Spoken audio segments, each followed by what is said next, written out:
পৃথিবীতে সূর্যোদয়ের দেশ হিসেবে পরিচিত জাপান প্রাকৃতিক সৌন্দর্যের পাশাপাশি বাহারি খাবারের দিক থেকেও প্রশংসিত। এখানকার রাস্তার পাশের খাবার দোকানগুলোতে একটি জিনিস লক্ষ্য করলে যে কেউ অবাক বনে যাবেন, কারণ এই অত্যাধুনিক যুগে যে সিডির প্রচলন প্রায় বিলুপ্ত, জাপানের এই খাবার দোকানগুলোতে ফুডকার্টের উপরে সেগুলোকে ঝুলন্ত ঘুরতে দেখা যায়। জাপানিরা তাদের লক্ষ লক্ষ টাকার খাবার সুরক্ষায় ব্যবহার করেন এসব সিডি। খাবারের মাছি তাড়াতে জাপানিদের এই অবাক পদ্ধতির আবিষ্কার। মাছি সাধারণত স্থির জায়গায় বসতে স্বাচ্ছন্দ্য বোধ করে।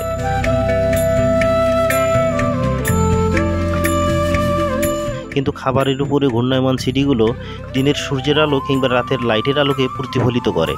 সিডির ঘূর্ণায়মান প্রতিফলিত আলোক ছটায় মাছি ফুডকার্টের খাবারকে 1 সেকেন্ডের জন্য নিশানা করতে পারে না। সিডির আলোক ছটায় মাছি পোকামাকড় বিভ্রান্তিতে পড়ে যায় আর খাবারের কাছে আসতে পারে না, তাই খাবারগুলো থাকে সুরক্ষিত।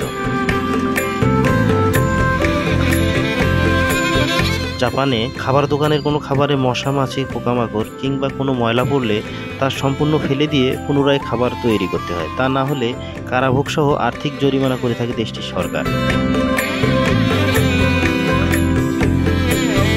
কারণ জাপান পরিষ্কার পরিচ্ছন্নতা ও স্বাস্থ্য সচেতনতার দিক থেকে বিশ্বের প্রধান দেশগুলোর মধ্যে অন্যতম। পরিচ্ছন্নতার বিষয়ে জাপানিদের সুনাম বিশ্বব্যাপী। যারা জাপান ভ্রমণ করেছেন বা জাপানিদের সম্পর্কে জেনেছেন, তাদের এই বিষয়টি মনে করিয়ে দিতে হয় না। শুধু নিজের দেশ নয়, কোথাও গেলে বা বিদেশ ভ্রমণ করলে যেখানেই যাক না কেন সেই জায়গা পরিষ্কার পরিচ্ছন্ন রাখার চেষ্টা করে। এর উজ্জ্বল উদাহরণ 2018 সালের বিশ্বকাপ ফুটবল। বিশ্বকাপের এই আসরে বেলজিয়ামের কাছে হেরে বিশ্বকাপ থেকে বিদায় নেওয়ার সময় জাপানি দর্শক ও খেলোয়াড়রা পুরো স্টেডিয়াম পরিষ্কার করে দিয়েছিলেন।